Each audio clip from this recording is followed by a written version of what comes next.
नमस्कार दोस्तों, अथर्व एजुकेटर के YouTube प्लेटफॉर्म पर एक बार पुनः आपका स्वागत है। दोस्तों, ये एक अपडेट वीडियो है जिसमें हम बात करने वाले हैं वन दरोगा फॉरेस्ट गार्ड भर्ती 2022 की।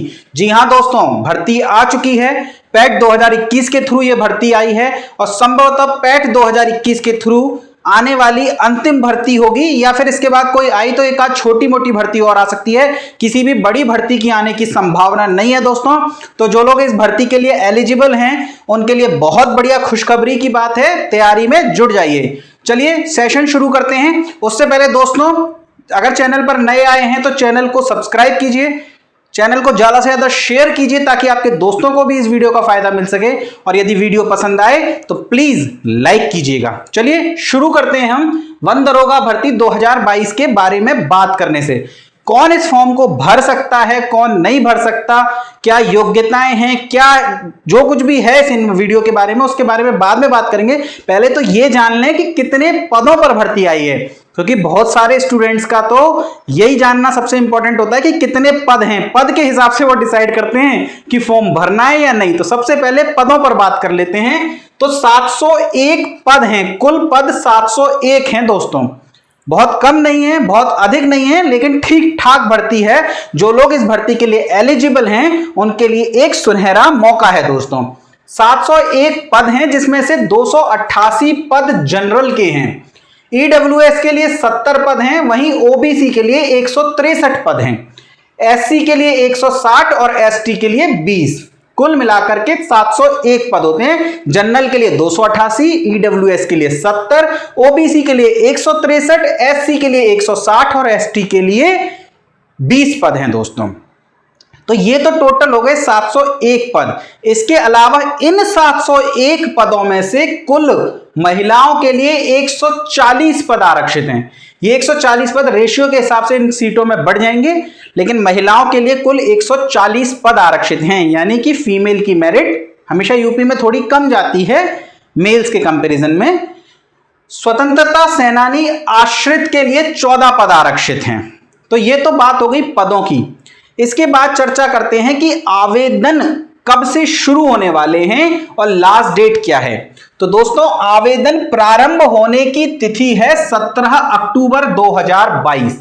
यानी 17 अक्टूबर के बाद आप ये फॉर्म भर पाएंगे। लास्ट डेट कब है? तो लास्ट डेट है 6 नवंबर। यानी 17 अक्टूबर से ये फॉर्म शुरू होंगे और 6 नवंबर फॉर्म सबमिट करने की लास्ट डेट है। शुल्क जमा करने की नहीं है, लेकिन फॉर्म सबमिट करने की लास्ट डेट है। फीस आप चाहें तो 13 नवंबर 2022 तक भर सकते हैं। यानी कि 17 अक्टूबर से फॉर्म शुरू होंगे, 6 नवंबर से पहले पहले आपको जमा कर लेना है और 13 नवंबर 2022 तक आप फीस भर सकते हैं। दोस्तों, भले ही लास्ट डेट 6 नवंबर हो, लेकिन पिछले कुछ समय का इतिहास देखते हुए मैं आपको बता दूं कि 1 नवंबर के आसपास UPSSC की वेबसाइट चलना हो जाएगी बंद। उसके बाद फॉर्म भरने के लिए आप रात दिन हाथ पैर मारेंगे, फॉर्म नहीं भर पाएंगे। उसके बाद ट्विटर अभियान चला लीजिए, हाई कोर्ट चले जाइए, सुप्रीम कोर्ट चले जाइए, UPSSC डेट नहीं बढ़ाने वाला। तो जो लोग इस भर्ती के लिए सीरियस हैं दोस्तों, मेरी सलाह है कि 17 अक्टूबर को जैसे ही फॉर्म खोले जितनी जल्दी भर सकते हैं, 18, 19, 20, 21, 22 आप फॉर्म खत्म कर लीजिए दोस्तों, पूरा शुल्क के साथ, ताकि कोई रिस्क न रह जाए। क्योंकि होता यह है कि शुल्क जमा करने की डेट बढ़ा दी जाती है, आवेदन की नहीं। और इस बार शुल्क जमा करने की डेट में भी डिफरेंस इतना ज्यादा रखा गया कि उसके बढ़ने की चांस भी बहुत कम है। तो जो लोग सीरियस हैं, टाइम से अपना फॉर्म जमा कर दीजिएगा। 17 अक्टूबर को फॉर्म प्रारंभ होंगे और 6 नवंबर को लास्ट डेट है फॉर्म जमा करने की। फीस आप चाहें तो 13 नवंबर 2022 तक भर सकते हैं। अब बात कर लेते हैं योग्यताओं के ऊपर, कौन कौन इस फॉर्म को भर सकता है। तो पहली तो वो योग्यता जो आजकल हर फॉर्म में आ रही है कि पीईटी 2021 में अपीयर हुए हों एग्जाम में और 0 से अधिक नंबर लाए हों। 0 से अधिक नंबर, ये फॉर्म भरने की बात हो रही है। 0 से अधिक यानी अगर किसी के 0 नंबर हैं, 0 मार्क्स हैं या नेगेटिव में हैं, -1, -2, -3, ऐसे भी कुछ स्टूडेंट्स के नंबर आए हैं माइनस मार्किंग की वजह से। तो जिन लोगों के माइनस में हैं या 0 हैं वो ये फॉर्म नहीं भर पाएंगे। यानी आपके मार्क्स हर हालत में 0 से ज्यादा होने चाहिए दोस्तों। तब आप ये फॉर्म भर पाएंगे, नहीं तो ये फॉर्म नहीं भर पाएंगे। तो पहली जो एलिजिबिलिटी या योग्यता है वो यही है कि पैट 2021 का पेपर दिया हो एवं 0 से अधिक अंक उसमें प्राप्त किए हों। दूसरी एलिजिबिलिटी कि आप ग्रेजुएशन होने चाहिए, पर मैं आपको बताऊं कि बीए बीकॉम के लिए ये वैकेंसी नहीं है, प्लेन बीए के लिए वैकेंसी नहीं है, बीकॉम के लिए भी ये वैकेंसी नहीं है, बीएससी वालों के लिए है। क्यों? क्योंकि होना तो इसमें ग्रेजुएशन चाहिए, लेकिन ये 10 सब्जेक्ट दिए गए हैं दोस्तों, भौतिकी यानी फिजिक्स, रसायन विज्ञान, केमिस्ट्री, गणित, मैथ्स, वनस्पति विज्ञान जिसे बॉटनी कहते हैं, जंतु विज्ञान, जूलॉजी, वानिकी, भूगर्भ विज्ञान, कृषि एग्रीकल्चर, सांख्यिकी, स्टैट्स, पर्यावरण विज्ञान यानी एनवायरमेंट साइंस। तो ये जो 10 सब्जेक्ट हैं इनमें से 2 या अधिक यानी कम से कम 2 सब्जेक्ट आपके पास होने चाहिए ग्रेजुएशन में। भौतिकी, रसायन विज्ञान, गणित, वनस्पति विज्ञान, जंतु विज्ञान, वानिकी, भूगर्भ विज्ञान, कृषि, सांख्यिकी और पर्यावरण विज्ञान, इनमें से कम 2 सब्जेक्ट होने चाहिए। जैसे कि अगर आपने बीएससी की है और आपके पास में मैथ, फिजिक्स, केमिस्ट्री है तो 3 हो गए, कोई दिक्कत नहीं है। 2 सब्जेक्ट कम से कम होने चाहिए, 2 से ऊपर कितने भी हो कोई फर्क नहीं पड़ता। लेकिन अगर एक ही सब्जेक्ट आपने बीए मैथ की है, उसके अलावा आपके पास इनमें से कोई सब्जेक्ट नहीं है, आप वो फॉर्म नहीं डाल पाएंगे दोस्तों। और यदि प्लेन बीए की है, प्लेन बीकॉम की है, बीकॉम में तो खैर है ही नहीं इसमें कोई सब्जेक्ट, तो आप ये फॉर्म नहीं डाल पाएंगे। तो ग्रेजुएशन होनी चाहिए, लेकिन इनमें से कोई 2 सब्जेक्ट होने चाहिए। लेकिन अगर आपके पास इनमें से कोई 2 सब्जेक्ट नहीं है और आपके पास में बीटेक की डिग्री है, अभियांत्रिकी बीटेक की डिग्री है, आप इंजीनियर हो, बीटेक की डिग्री है, तब भी आप ये फॉर्म भर सकते हो। इसके अलावा पशु चिकित्सा विज्ञान में यदि आपने ग्रेजुएशन की है, पशु चिकित्सा विज्ञान में यदि आपने ग्रेजुएशन की है, तब भी आप ये फॉर्म भर पाएंगे दोस्तों। देखिए, ये तो हो गई एलिजिबिलिटी की बात सब्जेक्ट्स को लेके। पैट के बारे में हमने बात कर ली कि पैट में आपके 0 से ज्यादा नंबर होने चाहिए, तब आप ये फॉर्म भर पाएंगे।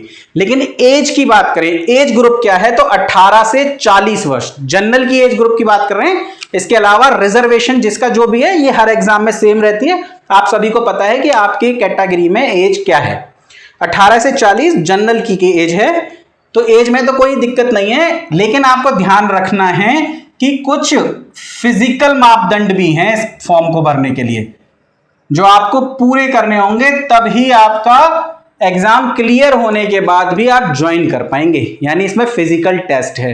क्या है फिजिकल टेस्ट? तो हाइट मेल की 163 सेंटीमीटर होनी चाहिए, कम से कम 163 सेंटीमीटर हाइट होनी चाहिए पुरुष में, और महिला की 150 सेंटीमीटर। अगर आपकी 163 सेंटीमीटर से कम पुरुष में और 150 से कम फीमेल में है, तो ये फॉर्म आपके लिए नहीं है दोस्तों, क्योंकि हाइट तो आप बढ़ा नहीं पाएंगे। लेकिन यदि आप एसटी हैं, एससी नहीं, एसटी, गोरखा हैं, नेपाली हैं, गढ़वाली हैं, कुमायूनी हैं, तो थोड़ी सी आपकी कम होगी तो चल जाएगा, क्योंकि यहां मेल के लिए चाहिए 152.5 सेंटीमीटर, 163 की बजाय 152.5 सेंटीमीटर का अच्छा खासा डिफरेंस है। अगर आप एसटी हैं, गोरखा हैं, नेपाली हैं, गढ़वाली हैं, कुमायूनी हैं, और फीमेल में यहां चाहिए मात्र 145 सेंटीमीटर दोस्तों। तो अगर आप इस हाइट में और इस कैटेगरी में बिलोंग कर रहे हैं तो आप ये फॉर्म भर सकते हैं। कम है तो कोई फायदा नहीं है फॉर्म भरने का। बाकी एग्जाम के एक्सपीरियंस के लिए भरना चाहते हैं तो भर लीजिए, लेकिन उसमें फिर किसी और को एग्जाम देने का मौका नहीं मिलेगा। अगर आपके मार्क्स अच्छे हैं और अगर आप फिजिकल में नहीं एलिजिबल, तो मेरी सलाह है दोस्तों फिर मत भरिएगा, क्योंकि किसी की सीट खाना अच्छी बात नहीं है। इसके अलावा चेस्ट की बात करें, छाती की, तो पूरी फुलाने के बाद मेल के लिए 84 सेंटीमीटर की चेस्ट फुल होनी चाहिए और फीमेल के लिए 79 सेंटीमीटर। जितना फुला सकते हो उतना फुलाने के बाद 84 सेंटीमीटर कम से कम होनी चाहिए मेल में और 79 सेंटीमीटर कम से कम होनी चाहिए फीमेल में। चलिए, ये तो वो है जिसमें आपके लिए यहां होना ही चाहिए शुरू से, कि आप हाइट तो नहीं बढ़ा सकते चेस्ट में, चलो थोड़ा बहुत ऊपर नीचे कर भी लेंगे, पर इसके अलावा कुछ चीजें हैं जो आपको फिजिकल से पहले प्रैक्टिस के थ्रू आप पूरी कर सकते हैं। जैसे कि मेल को 4 घंटे में 25 किलोमीटर की पैदल चाल चलनी है, यानी 4 घंटे का फिजिकल टेस्ट होगा। आपकी हाइट और छाती नाप लेने के बाद अगर आपकी पूरी बैठ रही है तो 4 घंटे में 25 किलोमीटर चल करके दिखाना पड़ेगा आपको, यदि आप मेल हैं तो। और यदि फीमेल हैं तो 4 घंटे में 14 किलोमीटर आपको चल करके दिखाना पड़ेगा। इसको तो आप प्रैक्टिस के थ्रू कर सकते हैं, कोई दिक्कत नहीं है। इसमें आप देख लीजिए, आपके पास ये 2 सब्जेक्ट्स हैं और पेट में अगर आपने एग्जाम दिया है और आपके 0 से ज्यादा नंबर हैं और फिजिकली आप फिट हैं, जो योग्यताएं पूछी गई हैं, जो एलिजिबिलिटी पूछी गई है, अगर आप वो पूरी करते हैं तो ये फॉर्म आपको भरना चाहिए दोस्तों।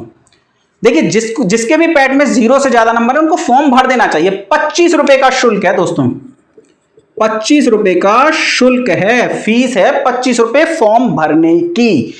इसके बाद आपको सबको पता ही है कि कट ऑफ जारी होगी कि कितने लोग इसमें पेपर दे सकते हैं, और कट ऑफ के बाद आपको दोबारा से फीस जमा करनी पड़ेगी, जितनी भी फीस UPSSC डिसाइड करेगा। तो अब कितने लोग इसमें लिए जाएंगे, क्या कट ऑफ जाएगी, उस पर अंदाजा लगाया जा सकता है दोस्तों। अगर थोड़ी चर्चा कर ली जाए, लेखपाल का पेपर हुआ था, लोअर का पेपर हुआ था, अगर उसको देखा जाए तो ये हर उसमें लिखते हैं कि हम 15 गुना लेंगे। इसमें भी नोटिफिकेशन में इन्होंने लिखा है कि भर्ती के 15 गुना अभ्यर्थी सिलेक्ट किए जाएंगे। तो अगर भर्ती के हिसाब से देखें तो 10,515, 701 भर्ती हैं, अगर उसके 15 गुना देखे जाएं तो 10,515 अभ्यर्थियों को इन्हें लेना चाहिए। लेकिन आप लोअर, इनकी जो कैलकुलेशन होती है वो थोड़ी विचित्र है दोस्तों, मेरी समझ में तो आई नहीं, आपकी में आ गई हो तो मुझे भी समझा दीजिएगा कमेंट में। तो ये कुछ 30 गुना अभ्यर्थी लेते हैं, लेखपाल में भी इन्होंने 30 गुना अभ्यर्थी लिए थे, क्योंकि ये कहते हैं 0.2 तक, अब वो क्या है मुझे नहीं पता दोस्तों। तो 30 गुना अभ्यर्थी लेते हैं, मेरे को तो इतना पता है। लोअर में भी इन्होंने 30 गुना लिए थे, लेखपाल में भी इन्होंने 30 गुना लिए थे। तो उम्मीद करते हैं कि 30 गुना अभ्यर्थी है, इसमें भी लेंगे। 30 गुना के हिसाब से 21,000 के आसपास अभ्यर्थी बैठते हैं। 30 नहीं लेते, अगर ये 20 भी लेते हैं दोस्तों तो 14,000 अभ्यर्थी बैठते हैं। तो कट ऑफ की बात की जाए तो देखिए, कुछ चैनल वालों ने तो पहले ही आज ही डिक्लेयर कर दिया है कि 75 कट ऑफ जाएगी। अब मुझे बताइए, अगर आपकी बात पे भरोसा करके कोई 74 कट ऑफ वाला या 71 कट ऑफ वाला फॉर्म न डाले, वैसे ऐसा होता नहीं है, फॉर्म सब डालते हैं, पर किसी ने न डाला तो उसके भविष्य की जिम्मेदारी कौन लेगा। तो ऐसे कट ऑफ बताना अच्छी बात नहीं है दोस्तों। मैं ये आपको कहूंगा कि देखो, ये तो तय है कि 50 से ऊपर ही ऊपर जाएगी, क्योंकि 64 में लेखपाल की गई थी, इतनी बड़ी वैकेंसी थी और उसमें 12th बेस के सभी लोगों ने फॉर्म डाला था। यहां तो स्पेशल एलिजिबिलिटी चाहिए आपको, BA वाले तो बाहर हैं, BCom वाले बाहर हैं, BBA वाले, MCA वाले, MCom वाले सब बाहर हैं। तो कट ऑफ कम जाएगी, कितनी कम जाएगी पता नहीं दोस्तों, लेकिन मेरी सलाह है कि जिसके भी 50 से ऊपर है, मैं तो ये कह रहा हूं सब फॉर्म भर दो, 40 वाले भी क्यों रिस्क लो, लेकिन जिसके भी 50 से ऊपर हैं उन सभी को फॉर्म भर देना चाहिए दोस्तों। और 60 से ऊपर तो छोड़ना ही मत। बाकी मैं तो ये कह रहा हूं कि 50 भी आपके नंबर है, नंबर की बात करो, नॉर्मलाइज स्कोर की, परसेंटाइल की नहीं। नॉर्मलाइज स्कोर आया था, एक स्कोर आया था, फिर एक नॉर्मलाइज स्कोर आया था और एक परसेंटाइल आई थी। कट ऑफ नंबर्स पे जाती है, परसेंटाइल तो पता नहीं उन्होंने क्यों दे रखी है फॉर्म में। तो नंबर पे बात कर रहा हूं कि जिसके भी 50 से ऊपर हैं वो किसी भी हालत में इस फॉर्म को मत छोड़िएगा। बाकी 40 वालों को भी ये फॉर्म भर देना चाहिए, मैंने कई बार बोला इस वीडियो में। बाकी कट ऑफ चाहे 65 रहे, 64 रहे, 60 रहे, वो बात की बात है दोस्तों। सारे आंकड़े आ जाएंगे जब सारे फॉर्म डल जाएंगे, कितने लोगों ने फॉर्म डाला है उसके हिसाब से कट ऑफ डिसाइड की जा सकती है, अंदाजा लगाया जा सकता है। लेखपाल की वैकेंसी में अभी भी लोग अंदाजा लगा रहे हैं, 1.5 महीना बीतने के बाद भी कट ऑफ का विवाद थमा नहीं है, तो ये तो बहुत बड़ा विवाद है। चलिए, जो भी इसके लिए एलिजिबल हैं दोस्तों, भरिए फॉर्म और तैयारी कीजिए। हमारे चैनल पर भी क्लासेस शुरू कर दी गई हैं और अच्छी अच्छी क्लासेस आएंगी। चलिए फिर, पढ़ते रहिए, मस्त रहिए, शेयर सब्सक्राइब करते रहिए। धन्यवाद दोस्तों।